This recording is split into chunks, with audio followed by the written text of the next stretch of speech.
Gustave Le Bon. Psicología de las masas. Libro I. La clasificación y descripción de las diferentes clases de masas. Capítulo 1. La clasificación de las masas. La división general de las masas, su clasificación. 1.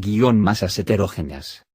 Diferentes variedades de las mismas. La influencia de la raza. El espíritu de la raza es débil en la proporción en que el espíritu de la raza es fuerte. El espíritu de la raza representa el estado civilizado y el espíritu de la masa al estado bárbaro. 2. Masas homogéneas. Sus diferentes variedades, sectas, castas y clases.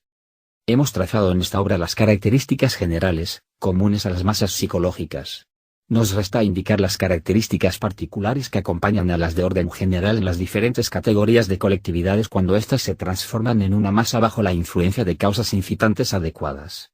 Ante todo, procederemos brevemente a la clasificación de las masas. Nuestro punto de partida será la simple multitud. Su forma más inferior se encuentra cuando la muchedumbre está compuesta por individuos pertenecientes a diferentes razas. En este caso, el único lazo de unión es la voluntad, más o menos respetada, de un jefe. Los bárbaros de muy diverso origen que durante siglos invadieron el Imperio Romano pueden ser citados como un espécimen de multitudes de este tipo. En un nivel superior al de las multitudes compuestas por razas diferentes están aquellas que bajo ciertas influencias han adquirido características comunes y han terminado por formar una sola raza. Presentan a veces las características propias de las masas, pero estas características se hallan dominadas en mayor o menor medida por consideraciones raciales. Bajo ciertas circunstancias investigadas aquí, estas dos clases de multitudes pueden ser transformadas en masas psicológicas u organizadas. Subdividiremos a estas masas organizadas en las siguientes divisiones. A. Masas heterogéneas. 1. Masas anónimas, por ejemplo, masas callejeras. 2. Masas no anónimas, por ejemplo, jurados, asambleas parlamentarias. B. Masas homogéneas. 1. Sectas, sectas políticas, religiosas y otras. 2. Castas, militares, clericales, obreras, etc. 3. Clases, burgueses, campesinos, etc. Describiremos brevemente las características distintivas de estas diferentes categorías de masas. 1. Masas heterogéneas. Son las colectividades cuyas características han sido estudiadas en el presente volumen. Se componen de individuos de cualquier descripción, de cualquier profesión y de cualquier grado de inteligencia. Somos conscientes ahora de que, en cuanto a las personas, por el solo hecho de formar parte de una masa volcada a la acción, su psicología colectiva difiere esencialmente de su psicología individual y su inteligencia resulta afectada por esta diferenciación. Hemos visto que la inteligencia no influye sobre las colectividades siendo que éstas están solamente bajo el influjo de sentimientos inconscientes. Un factor fundamental, el de la raza, permite una diferenciación tolerablemente precisa de las distintas masas heterogéneas. Ya nos hemos referido con frecuencia a la parte desempeñada por la raza y la hemos expuesto como el más poderoso de los factores capaces de determinar las acciones de los hombres. También se la puede rastrear en el carácter de las masas. Una masa compuesta por individuos reunidos al azar, pero todos ellos ingleses o chinos, se diferenciará ampliamente de otra masa también compuesta por individuos de cualquier descripción pero pertenecientes a otras razas, rusos, franceses o españoles, por ejemplo. Las amplias divergencias que la constitución mental hereditaria crea en los modos de sentir y de pensar de las personas se pone inmediatamente en evidencia cuando, como rara vez ocurre, las circunstancias reúnen en la misma masa y en proporciones relativamente iguales, a individuos de diferentes nacionalidades. Y esto ocurre por más idénticos que hayan sido los intereses que provocaron la reunión. Los esfuerzos realizados por los socialistas de reunir en grandes congresos a representantes de la clase trabajadora de la población de diferentes países siempre han terminado en el más profundo desacuerdo. Una masa latina, por más revolucionaria o conservadora que se la suponga, invariablemente apelará a la intervención del Estado para realizar sus demandas. Siempre se distingue por una marcada tendencia a la centralización y por inclinarse, de un modo más o menos pronunciado, a favor de una dictadura. Una masa inglesa o norteamericana, por el contrario, no pone ninguna carga sobre el Estado y apela tan solo a la iniciativa privada. Estas diferencias de raza explican cómo es que hay casi tantas diferentes formas de socialismo y de democracia como naciones. El genio de la raza, pues, ejerce una influencia suprema sobre las predisposiciones de la masa. Es la poderosa fuerza subyacente que limita sus cambios de humor. Debería ser considerada como una ley esencial que las características inferiores de las masas son tanto menos acentuadas cuanto más fuerte es el espíritu de la raza.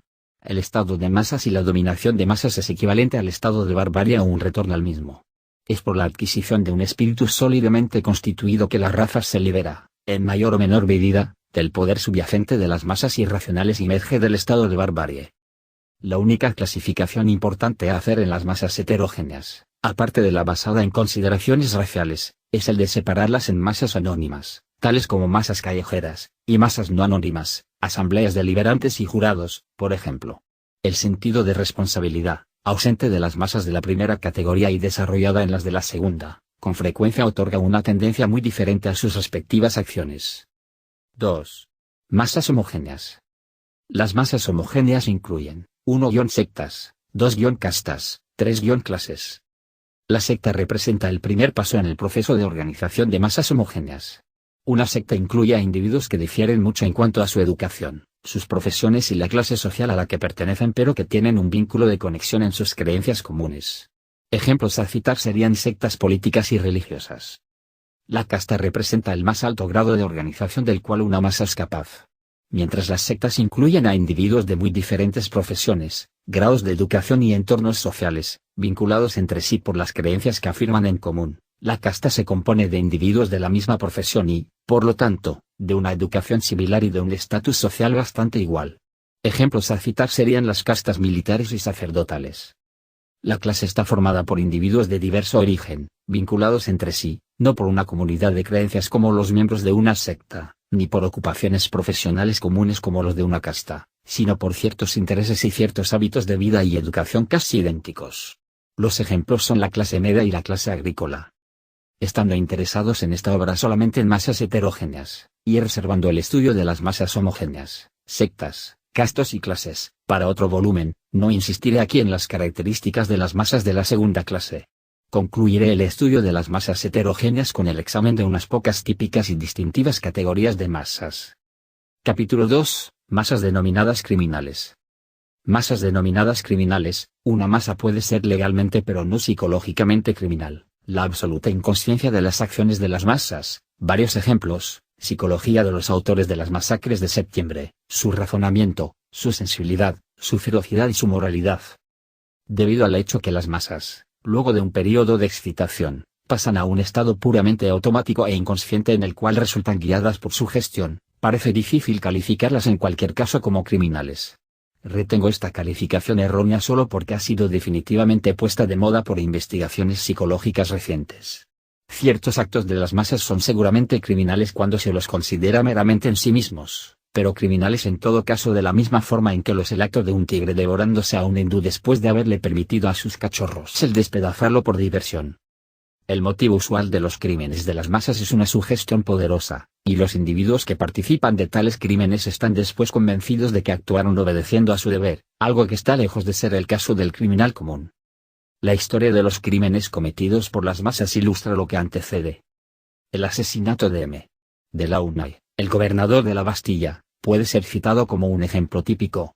Después de la toma de la fortaleza, el gobernador, rodeado por una masa muy excitada, recibió golpes desde todas las direcciones. Se propuso colgarlo, cortarle la cabeza o atarlo a la cola de un caballo. Mientras forcejeaba, accidentalmente le dio un puntapié a uno de los presentes. Alguien propuso, y la sugerencia fue inmediatamente aceptada por la masa, con aclamación, que el individuo que había recibido el puntapié le cortara la garganta al gobernador. El individuo en cuestión, un cocinero sin trabajo, cuya principal razón de estar en la Bastilla fue mera curiosidad por enterarse de lo que sucedía, estima que, puesto que esta es la opinión general, la acción es patriótica y hasta cree que merece una medalla por haber destruido a un monstruo. Con una espada que le prestan, asesta un golpe al cuello desnudo, pero el arma está algo mellada y desafilada, por lo que saca de su bolsillo un pequeño cuchillo de mano negro y, en su calidad de cocinero tendría experiencia en cortar carne, ejecuta la operación con éxito. El desarrollo del proceso arriba indicado se ve claramente en este ejemplo. Tenemos obediencia a una sugestión que es tanto más fuerte cuanto que procede de un origen colectivo y la convicción del asesino de que ha cometido un acto muy meritorio, una convicción tanto más natural al ver que goza de la aprobación unánime de sus conciudadanos. Un acto de este tipo puede ser considerado criminal legalmente pero no psicológicamente. 26. Las características generales de las masas criminales son precisamente las mismas que aquellas que hemos encontrado en todas las masas: apertura a la sugestión, credulidad, variabilidad, exageración de buenos o malos sentimientos, la manifestación de ciertas formas de moral, etc. Hallaremos todas estas características presentes en una masa que ha dejado tras de sí en la historia francesa las memorias más siniestras, la masa que perpetró las masacres de septiembre. De hecho, ofrece muchas similaridades con la masa que cometió las masacres de San Bartolomé. Tomo prestados los detalles de la narración de M. Taine, quien las extrajo de fuentes contemporáneas. No se sabe exactamente quién dio la orden o hizo la sugerencia de vaciar las prisiones masacrando a los prisioneros. Si fue Danton, como es probable, o algún otro, no importa, ya que el único factor de interés para nosotros es la poderosa sugestión recibida por la masa encargada de esta masacre. La masa de asesinos ascendía a unas 300 personas y era una masa heterogénea perfectamente típica. Con la excepción de un muy pequeño número de delincuentes profesionales, estaba mayormente compuesta por comerciantes y artesanos de todos los oficios: zapateros, herreros, peluqueros, albañiles, oficinistas, mensajeros, etc. Bajo la influencia de la sugestión recibida, estaban perfectamente convencidos, de la misma manera que el cocinero antes citado, de que debían ejecutar un deber patriótico. Desempeñan la doble función de juez y verdugo, pero ni por un momento se consideran criminales. Profundamente conscientes de la importancia de su deber, comienzan formando una especie de tribunal y, en relación con este acto, se observa inmediatamente la ingenuidad de las masas y su rudimentaria concepción de la justicia. Considerando el gran número de los acusados, se decide que, para empezar, los nobles, los sacerdotes, los oficiales y los miembros del servicio doméstico del rey, en una palabra, todos los individuos cuya simple profesión es prueba de su culpabilidad a los ojos de un buen patriota, serán aniquilados en masa, no habiendo necesidad de una decisión especial en sus casos. El resto será juzgado en base a su apariencia personal y su reputación. En esta forma la conciencia rudimentaria de la masa queda satisfecha. Podrá ahora proceder legalmente con la masacre y dar rienda suelta a aquellos instintos cuya génesis he indicado en otra parte y que las colectividades siempre tienen la capacidad de desarrollar en alto grados. Estos instintos, sin embargo, como es reiteradamente el caso de las masas, no impedirán la manifestación de otros sentimientos contrarios, tales como ternura, frecuentemente tan extremas como la ferocidad. Poseen la simpatía expansiva y la espontánea sensibilidad del trabajador parisino. En el Valle, uno de los federados, al enterarse de que los prisioneros han sido dejados sin agua por 26 horas, estuvo a punto de matar al guardiacárcel y lo hubiera hecho de no haber sido por el ruego de los propios prisioneros. Cuando un prisionero es declarado inocente, por el improvisado tribunal, todo el mundo, guardias y verdugos incluidos, lo abraza con raptos de alegría y aplaude frenéticamente, después de lo cual recomienza la masacre masiva. Durante su transcurso, nunca cesa de reinar una agradable alegría. Se baila y se canta alrededor de los cadáveres y se colocan bancos para las damas, encantadas de ser testigos de la muerte de aristócratas. Más aún, continúa la exhibición de una especial forma de justicia. En el Valle, un verdugo se queja de que las damas colocadas un poco lejos no veían bien y que solo pocas de las presentes han tenido el placer de golpear a los aristócratas. La justicia de la observación es admitida y se decide que las víctimas deberán pasar lentamente entre dos filas de verdugos que tendrán la obligación de golpearlas con el dorso de sus espadas solamente tanto como para prolongar la agonía. En la prisión de la Force las víctimas son completamente desnudadas y literalmente grabadas durante media hora, después de lo cual, cuando todo el mundo ha tenido una buena visión, se los liquida con un golpe que pone al descubierto sus entrañas. Los verdugos también tienen sus escrúpulos y exhiben un sentido moral cuya existencia en las masas ya hemos señalado. Se rehúsan a apropiarse del dinero y las joyas de sus víctimas y llevan estas pertenencias a la mesa de los comités. Estas rudimentarias formas de razonar, características de la mente de las masas, son siempre rastreables en todos sus actos. Así, después de la masacre de 1200 o 1500 enemigos de la nación, alguien hace el comentario, y su sugerencia es adoptada de inmediato, que los demás prisioneros, aquellos entre quienes se encuentran mendigos, vagabundos y prisioneros jóvenes, en realidad constituyen bocas inútiles de las que sería útil librarse. Además, entre ellos seguramente habrá enemigos del pueblo. Una mujer de nombre de Laroue, por ejemplo, la viuda de un envenenador, debe estar furiosa por hallarse en prisión. Si podría, incendiaría a París. Debe haber dicho eso, ha dicho eso. Otra de la que es bueno librarse. La demostración parece convincente y los prisioneros son masacrados sin excepción, incluyendo en la cantidad a unos 50 niños de entre 12 y 17 años de edad, quienes, por supuesto, pueden convertirse en enemigos de la nación y de quienes, en consecuencia, era claramente mejor librarse. Al final de una semana de trabajo, finalizadas todas estas operaciones, los verdugos pueden pensar en reponerse. Profundamente convencidos de que han servido bien a su país, se dirigieron a las autoridades demandando una recompensa. Los más ardientes llegaron tan lejos como para reclamar una medalla. La historia de la Comuna de 1871 ofrece varios hechos análogos a los que anteceden. Dada la creciente influencia de las masas y las sucesivas capitulaciones ante ellas por parte de quienes detentaban la autoridad, estamos destinados a ser testigos de muchos otros de similar naturaleza. Capítulo 3. Jurados penales.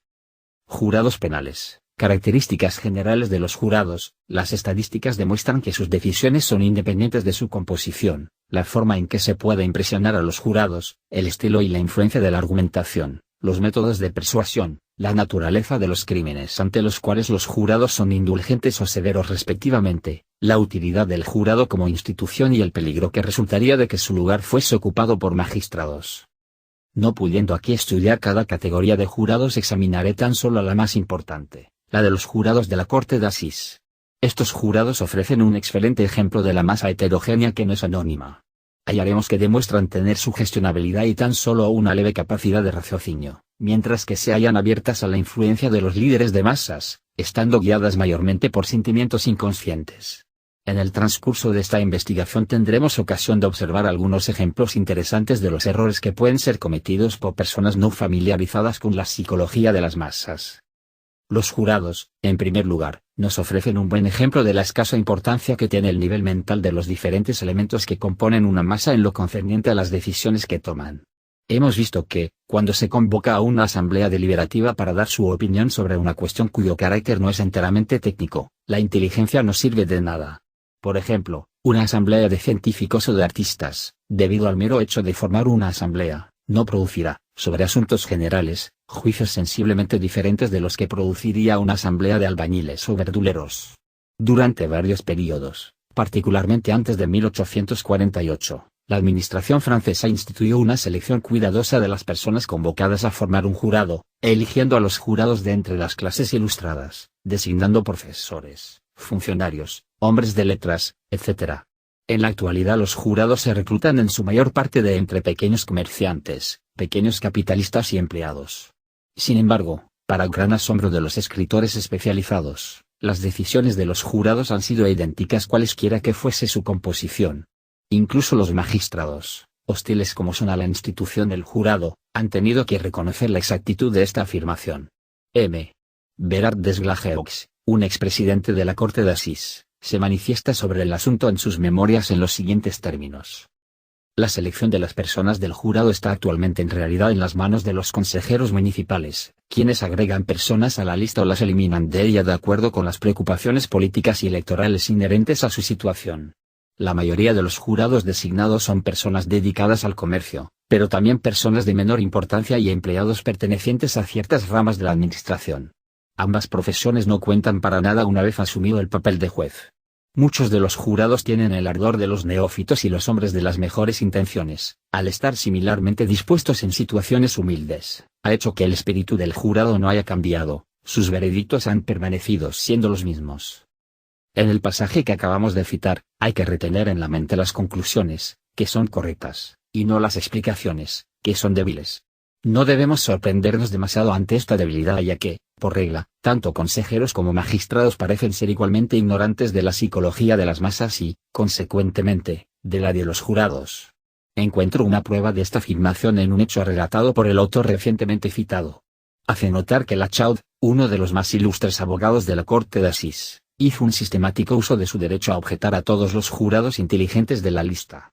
Sin embargo, la experiencia, y solamente la experiencia, terminó haciéndonos conocer la total inutilidad de estas objeciones. Esto está probado por el hecho que hasta el día de hoy, los fiscales y los abogados, en todo caso aquellos que pertenecen al distrito de París, han renunciado enteramente a su derecho de objetar un jurado y a pesar de ello, como indica M. Desglajeux, los veredictos no han cambiado, no son, ni mejores ni peores. Al igual que las masas, los jurados se impresionan muy fuertemente por consideraciones sentimentales y muy levemente por argumentos. No pueden resistir la vista, escribe un abogado, de una madre dándole el pecho a su hijo, o el de los huérfanos. Es suficiente que una mujer tenga una presencia agradable, dice M. Desglajeux, para ganarse la benevolencia del jurado. Carentes misericordia por crímenes de los cuales parecería posible que ellos mismos podrían terminar siendo víctimas, estos crímenes, por lo demás, son los más peligrosos para la sociedad. Los jurados, en contrapartida, son muy indulgentes en el caso de violaciones a la ley cuyo motivo es la pasión. Son muy raramente severos en casos de infanticidio cometidos por niñas madres, o duros con la mujer que arroja ácido sulfúrico al hombre que la ha seducido y abandonado, porque instintivamente sienten que la sociedad corre muy poco peligro por tales crímenes. 27. Y que en un país en el cual la ley no protege a las mujeres abandonadas, el crimen de una joven que toma venganza resulta más beneficioso que dañino, por cuanto disuade a futuros seductores. Los jurados, al igual que las masas, se dejan impresionar profundamente por el prestigio y el presidente Desglajeux destaca muy adecuadamente que por más democráticos que sean los jurados en su composición, resultan ser muy aristocráticos en sus filias y sus fobias. Nombre, cuna, gran fortuna, celebridad, la asistencia de un defensor ilustre, cualquier cosa de naturaleza distinguida o que otorgue brillo al acusado, lo pone en una posición extremadamente favorable. La principal preocupación de una buena defensa debería ser la de trabajar sobre los sentimientos del jurado y, como con todas las masas, argumentar lo menos posible, o bien emplear tan solo modos rudimentarios de razonamiento. Un abogado inglés, famoso por sus éxitos en las cortes, ha establecido muy bien la línea de acción a seguir. Durante el alegato observará atentamente al jurado. La oportunidad más favorable ha llegado. Basado en su conocimiento y experiencia, el abogado lee el efecto de cada frase en las caras de los miembros del jurado y saca sus conclusiones en consecuencia. El primer paso es asegurarse de cuáles miembros ya son favorables a su caso. Hace falta poco trabajo para ganar definitivamente su adhesión y, habiéndolo logrado, enfoca su atención sobre los miembros que, por el contrario, parecen mal predispuestos y se dispone a descubrir por qué son hostiles al acusado. Esta es la parte delicada de su tarea puesto que puede haber una infinidad de razones para condenar a una persona, aparte del sentimiento de justicia.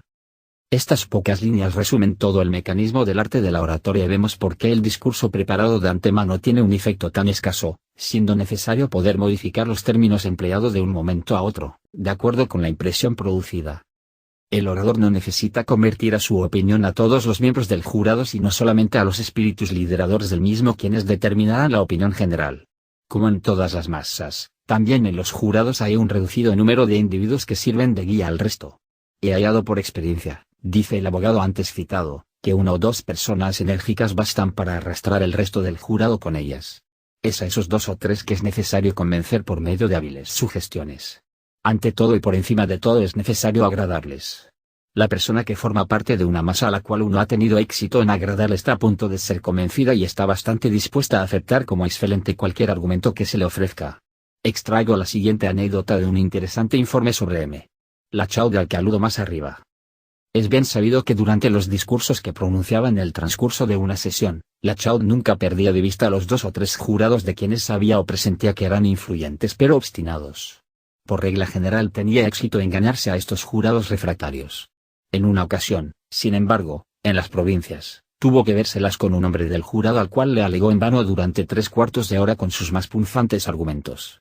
El hombre era el 7º jurado, el primero sobre el segundo banquillo. El caso era desesperado. De pronto, en medio de una apasionada demostración, Lachaud se detuvo bruscamente y, dirigiéndose al presidente de la corte le dijo, signo de interrogación abierta ¿podría dar instrucciones para correr las cortinas allá enfrente? El 7º miembro del jurado está siendo encandilado por el sol. El hombre del jurado se ruborizó, sonrió y expresó su agradecimiento. Había sido conquistado por la defensa.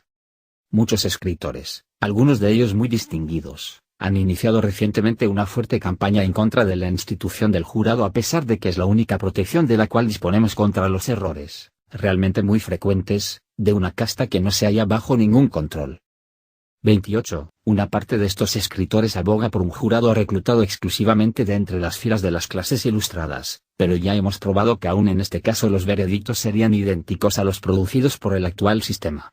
Otros escritores, basándose en los errores cometidos por los jurados, los abolirían reemplazándolos por jueces. Es difícil de ver cómo estos supuestos reformadores pueden olvidar que los errores por los cuales se critica a los jurados fueron cometidos en primera instancia por los jueces y que, cuando una persona llega ante un jurado, ya ha sido hallado culpable por varios magistrados, por el juez de instrucción, por el fiscal y por la corte de acusación. De este modo debería quedar en claro que si el acusado fuese definitivamente juzgado por jueces en lugar de serlo por un jurado, perdería su única oportunidad de ser declarado inocente. Los errores de los jurados han sido siempre, antes que nada, errores de los magistrados.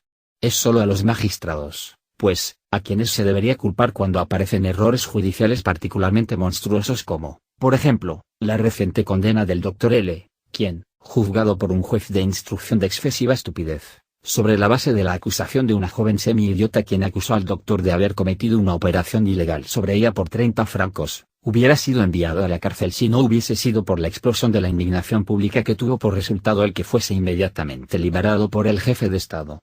El carácter honorable reconocido al hombre condenado por parte de todos sus conciudadanos hizo autoevidente la magnitud del error. Los propios magistrados lo admitieron y, aún así, por consideraciones de casta, hicieron todo lo que estuvo a su alcance para impedir que se firmara el indulto. En todos los casos similares, el jurado, enfrentado con detalles técnicos que es incapaz de comprender, naturalmente escucha al fiscal pensando en que, después de todo, el asunto fue investigado por magistrados adiestrados para desentrañar las situaciones más complicadas. ¿Quiénes, entonces, son los verdaderos autores del error, los miembros del jurado o los magistrados? Deberíamos aferrarnos vigorosamente a los jurados. Constituyen, quizás, la única categoría de masa que no puede ser reemplazada por ninguna individualidad. Solo ellos pueden atemperar la severidad de la ley, la cual, igual para todos, debería en principio ser ciega y no tomar conocimiento de casos particulares. Inaccesible a la piedad y sosteniendo nada más que el texto de la ley, el juez en su severidad profesional le aplicaría la misma pena al ladrón culpable de homicidio y a la pobre muchacha a la cual la pobreza y el abandono de su seductor han llevado al infanticidio. El jurado, por el otro lado, instintivamente siente que la muchacha seducida es mucho menos culpable que el seductor quien, sin embargo, no es alcanzado por la ley, y que es ella la que merece toda indulgencia. Estando bien familiarizado con la psicología de las castas y también con la psicología de otras clases de masas, no veo ningún caso en el cual, falsamente acusado de un crimen, no preferiría tener que vérmelas con un jurado antes que con magistrados. Tendría alguna chance de que mi inocencia fuese reconocida por el primero y ni la más mínima de que fuese admitida por los segundos. El poder de las masas ha de ser temido, pero el poder de ciertas castas es de temer mucho más. Las masas pueden estar abiertas a la persuasión, las castas nunca lo están. Capítulo 4. Masas electorales. Características generales de las masas electorales, la manera de persuadirlas, las cualidades que debería poseer un candidato, necesidad de prestigio, por qué trabajadores y campesinos tan raramente eligen a candidatos de su propia clase, la influencia de palabras y fórmulas sobre el elector, el aspecto general de la oratoria electoral, cómo se forman las opiniones del elector, el poder de los comités políticos, representan la más formidable forma de tiranía, los comités de la revolución. El sufragio universal no puede ser reemplazado a pesar de su escaso valor psicológico, porque es que los votos registrados permanecerían siendo los mismos aun si el derecho del sufragio fuese restringido a una limitada clase de ciudadanos, lo que el sufragio universal expresa en todos los países.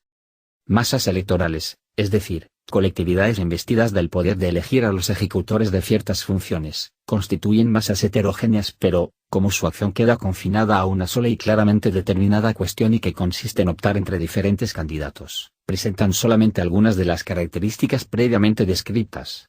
De las características peculiares de las masas presentan solo la escasa aptitud para razonar, la ausencia de espíritu crítico, irritabilidad, credulidad y simplicidad. Más allá de ello, en su decisión puede rastrearse la influencia de los conductores de masas y la parte que juegan los factores que hemos enumerado, afirmación, repetición, prestigio y contagio.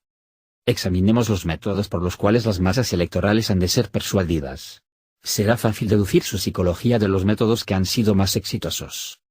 Es de importancia primordial que el candidato posea prestigio.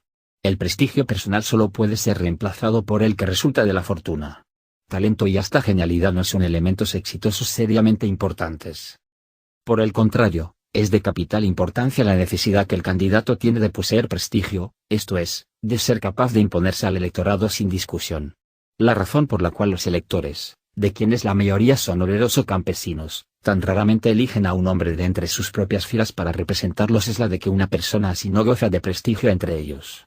Cuando, por casualidad, eligen a un hombre que es su igual, por regla general esto es por razones secundarias, por ejemplo, para humillar a un hombre eminente, o bien a un influyente empleador de quien el elector depende cotidianamente y sobre el cual, de este modo, tiene la ilusión de enseñorearse por un momento. Sin embargo, la posesión de prestigio no es suficiente para asegurar el éxito de un candidato. El elector es sensible, en particular, al halago de su codicia y de su vanidad. Tiene que ser cubierto de adulacionerías y no debe haber vacilación alguna en hacerle las más fantásticas promesas. Si es un obrero, será imposible ir demasiado lejos en el insulto y en la estigmatización de los empleadores. En cuanto al candidato o rival, se deberá hacer un esfuerzo para destruir sus posibilidades estableciendo, por medio de afirmaciones, repeticiones y contagio, que es un absoluto rufián, siendo que es de conocimiento público que es culpable de varios crímenes. Por supuesto, es inútil tomarse el trabajo de ofrecer cualquier cosa parecida a una prueba. Si el adversario no está bien familiarizado con la psicología de las masas, tratará de justificarse con argumentos en lugar de replicar a una serie de afirmaciones con otra, y no tendrá oportunidad alguna de tener éxito. El programa escrito del candidato no debería ser demasiado categórico puesto que, más adelante, sus adversarios podrían esgrimirlo en su contra, en su programa verbal. Sin embargo, no puede haber demasiada exageración. Las reformas más importantes pueden ser audazmente prometidas. En el momento en que son hechas, estas exageraciones producen un gran efecto y no resultan comprometedoras para el futuro, siendo que es un hecho de observación reiterada que el elector nunca se toma el trabajo de averiguar en qué medida el candidato elegido ha ejecutado el programa que el elector aplaudió y en virtud del cual se supone que ganó la elección. En lo que precede, todos los factores de persuasión que hemos descrito deben ser respetados. Nos encontraremos con ellos nuevamente en la acción ejercida por las palabras y las fórmulas sobre cuyo mágico efecto ya hemos insistido. Un orador que sabe utilizar estos medios de persuasión puede hacer lo que se le antoja con una masa. Expresiones tales como capitalismo infame, viles explotadores, el admirable obrero, la socialización de la riqueza, etc. Siempre producen el mismo efecto aun cuando estén algo gastadas por el uso.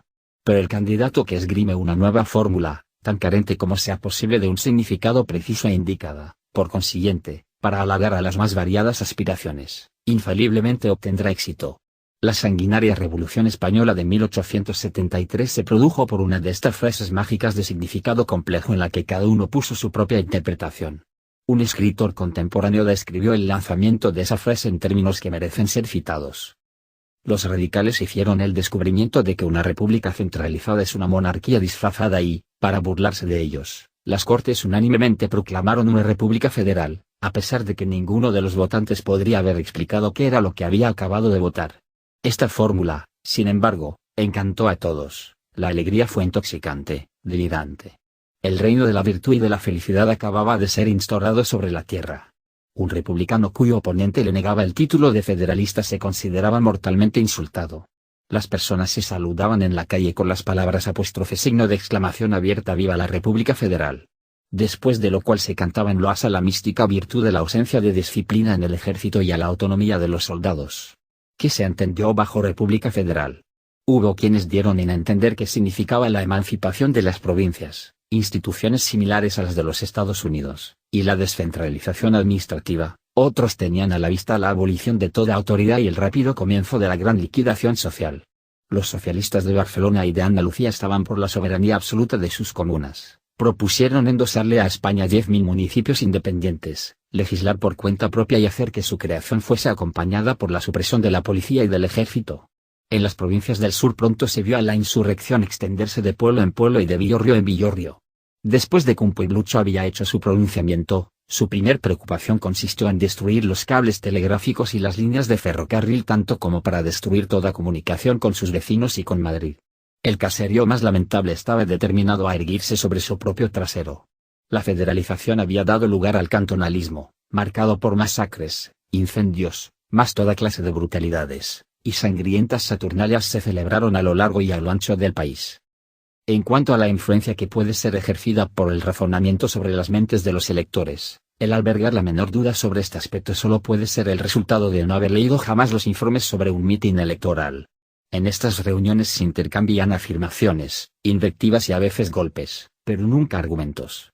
Si el silencio se establece por un momento es porque alguno de los presentes, con reputación de ser un duro contendiente, ha anunciado que está por importunar al candidato con una de esas preguntas incómodas que siempre son para regocijo de la audiencia. Sin embargo, La satisfacción del partido opositor tiene corta vida porque la voz del que pregunta muy pronto queda ahogada en el rugido proferido por sus adversarios. Los siguientes relatos de actos públicos, elegidos de entre cientos de ejemplos similares y tomados de las páginas de la prensa diaria, pueden ser considerados como típicos. Uno de los organizadores del acto solicita a la asamblea que elija un presidente y se desata la tormenta. Los anarquistas saltan a la plataforma para tomar la mesa del comité por asalto. Los socialistas se defienden enérgicamente. Se intercambian golpes y cada facción acusa a la otra de ser espías pagados por el gobierno y etcétera. Un ciudadano abandona la sala con un ojo negro. A la larga, el comité se instala lo mejor que puede en medio del tumulto y el derecho de hacer uso de la palabra es concedido al camarada X. El orador inicia un vigoroso ataque contra los socialistas quienes lo interrumpen con gritos de apóstrofe signo de exclamación abierta idiota, tramposo, impostor, etc. Epítetos a los cuales el camarada X replica exponiendo su teoría según la cual los socialistas son imbéciles o payasos. El partido alemánista había organizado ayer por la tarde, en la sala de comercio de la Rue du Faubourg du Temple, un gran acto, preliminar a la festividad obrera del 1 grado de mayo. La consigna del acto era calma y tranquilidad. El camarada G. alude a los socialistas llamándolos idiotas e hipócritas. Ante estas palabras se produce un intercambio de insultos y tanto los oradores como la audiencia se lían a golpes. Sillas, mesas, bancos resultan convertidos en armas, y etcétera. No debe suponerse ni por un momento que esta descripción de discusiones es propia de determinada clase de lectores y dependiente de su posición social. En cualquier clase de asamblea anónima, aún la compuesta exclusivamente por personas altamente educadas, las discusiones siempre toman la misma forma. Y ya he expuesto que, cuando las personas se reúnen en una masa, opera una tendencia a su nivelación mental y la prueba de ello se encuentra a cada vuelta de esquina. Tómese, por ejemplo, el siguiente extracto de un informe sobre un acto al que asistieron exclusivamente estudiantes y que tomo de prestado del Temps del 13 de febrero de 1895. El tumulto solo aumentó a medida que avanzaba la tarde. No creo que ningún orador haya podido pronunciar dos frases sin ser interrumpido. A cada instante surgían gritos de una dirección, o de la otra, o de todas las direcciones al mismo tiempo. El aplauso se entremezclaba con los chistidos, se producían violentas discusiones entre miembros individuales de la audiencia, se blandían garrotes en forma amenazadora, se pataleaba rítmicamente sobre el piso y quienes interrumpían eran saludados con gritos de apóstrofe signo de exclamación abierta échenlo, o bien apóstrofe signo de exclamación abierta cable. El señor C. volcó epítetos tales como diosa, cobarde, monstruosa, vil, venal y vengativa, sobre la asociación que había declarado querer destruir, etcétera. ¿Cómo, se pregunta uno, podría un elector formarse una opinión bajo tales condiciones? Pero el hacer esa pregunta es hacerse extrañas ilusiones en cuanto a la medida de libertad que puede gozar una colectividad. Las masas tienen opiniones que les han sido impuestas, pero nunca profieren opiniones razonadas. En el caso bajo consideración la opinión y los votos de los electores se hallan en las manos de los comités electorales, cuyos espíritus conductores son, por regla, los dueños de tabernas, teniendo estas personas gran influencia sobre los obreros a quienes les otorgan créditos. ¿Sabe usted qué es un comité electoral? Escribe M. Scherer, uno de los más valientes campeones de la democracia actual, no es ni más ni menos que la piedra angular de nuestras instituciones, la pieza maestra de la maquinaria política. Francia está gobernada hoy en día por comités electorales. 29. Ejercer una influencia sobre estos comités no es difícil, siempre y cuando el candidato sea, en sí, aceptable y posea adecuados recursos financieros. De acuerdo a la confesión de los donantes, 3 millones de francos fueron suficientes para asegurar las reiteradas elecciones del general Boulanger. Tal es la psicología de las masas electorales. Es idéntica a la de otras masas, ni mejor ni peor. En consecuencia, no extraigo de lo que precede ninguna conclusión en contra del sufragio universal. Si yo tuviese que decidir su destino, lo mantendría tal como está por razones prácticas que, de hecho, pueden ser deducidas de nuestra investigación sobre la psicología de las masas y que expondré después de haber señalado sus desventajas. Sin duda alguna, la debilidad del sufragio universal es demasiado obvia como para pasarla por alto. No puede negarse que la civilización ha sido la obra de una pequeña minoría de inteligencias superiores constituyendo la cúspide de una pirámide cuyas gradas, ensanchándose en la misma proporción en que merma el poder mental, representan a las masas de una nación. La grandeza de una nación seguramente no puede depender de los votos emitidos por elementos inferiores que detentan solamente la fuerza del número.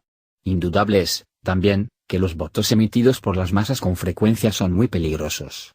Ya nos han costado varias invasiones y, en vista del triunfo del socialismo para el cual están preparando el camino, es probable que las veleidades de la soberanía popular todavía nos saldrán aún más caras. Sin embargo, por más excelentes que sean estas objeciones en teoría, en la práctica pierden toda fuerza, como se admitirá si se recuerda la invencible fuerza que tienen las ideas convertidas en dogmas. El dogma de la soberanía de las masas es tan poco defendible desde el punto de vista filosófico como los dogmas religiosos de la Edad Media, pero en la actualidad goza del mismo poder absoluto que aquellos gozaron en el pasado. Consecuentemente, es tan inatacable como en el pasado lo fueron nuestras ideas religiosas. Imagínense a un libre pensador moderno milagrosamente transportado a plena Edad Media. ¿Suponen ustedes que, después de haber constatado el poder soberano de las ideas religiosas que en aquel entonces estaban en vigor, estaría tentado de atacarlas? Habiendo caído en las manos de un juez dispuesto a mandarlo a la hoguera bajo la imputación de haber hecho un pacto con el diablo, o de haber estado presente en el aquelarre de las brujas, ¿se le ocurriría poner en duda la existencia del demonio o de la brujería? El oponerse a las creencias de las masas con discusiones es tan inocuo como oponerse a los ciclones con argumentos. El dogma del sufragio universal posee hoy en día el mismo poder que tuvieron otrora los dogmas cristianos. Oradores y escritores aluden al mismo con un respeto y una adulación que jamás conoció Louis Sib. En consecuencia, se debe adoptar para con él la misma posición que la pertinente frente a todos los dogmas religiosos. Solo el tiempo puede actuar sobre ellos. Aparte de ello, sería de lo más inútil tratar de socavar este dogma en la medida en que posee una apariencia de racionalidad en su favor. En una era de igualdad, destaca acertadamente Tocqueville, los hombres no tienen fe los unos en los otros por el hecho de ser todos similares, sin embargo esta misma similitud les otorga una casi ilimitada confianza en el juicio del público, siendo la razón de ello que no parece ser probable que, al estar todos los hombres igualmente ilustrados, la verdad y la superioridad numérica no vayan de la mano. Debemos creer que con un sufragio restringido a los intelectualmente capaces, si se quiere, se produciría una mejora en los votos de las masas.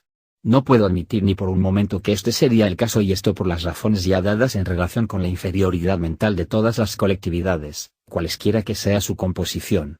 En una masa, todos los hombres tienden hacia un mismo nivel y sobre cuestiones genéricas, un voto emitido por 40 académicos no es mejor que el de 40 aguateros.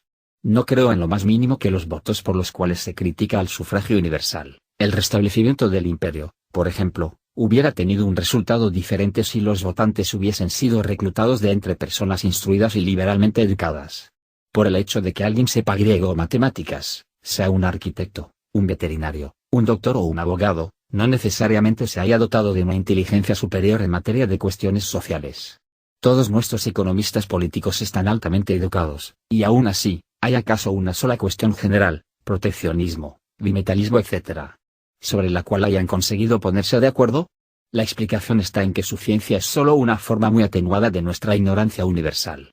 Respecto de problemas sociales, dado el número de cantidades desconocidas que presentan, todos los hombres son sustancialmente igual de ignorantes. En consecuencia, si el electorado estuviese compuesto por personas abarrotadas de ciencias, sus votos no serían mejores que los emitidos hasta el presente. Estarían mayormente guiados por sus sentimientos y por espíritu partidario. No nos veríamos libres de ninguna de las dificultades con las que hoy tenemos que luchar y seguramente quedaríamos sujetos a la opresiva tiranía de las castas. Tanto si el sufragio de las masas es restringido o general, tanto si es ejercido bajo una república o una monarquía, en Francia, en Bélgica, en Grecia, en Portugal o en España, en todas partes es idéntico, y cuando todo está dicho, resulta ser la expresión de las aspiraciones inconscientes y de las necesidades de la raza. En cada país el promedio de las opiniones de quienes resultan elegidos representa el genio de la raza y se encontrará que no cambia sensiblemente de una generación a la otra. Se ve, pues, que nos enfrentamos una vez más con la noción fundamental de la raza, con la que nos hemos encontrado tan a menudo, y también con la otra noción, que es consecuencia de la primera, que nos indica que las instituciones y los gobiernos juegan solo un pequeño papel en la vida de un pueblo. Los pueblos resultan guiados mayormente por el genio de su raza, esto es, por el cúmulo heredado de cualidades de las cuales el genio es la suma total. La raza y la esclavitud de nuestras necesidades cotidianas son las misteriosas causas maestras que gobiernan nuestro destino.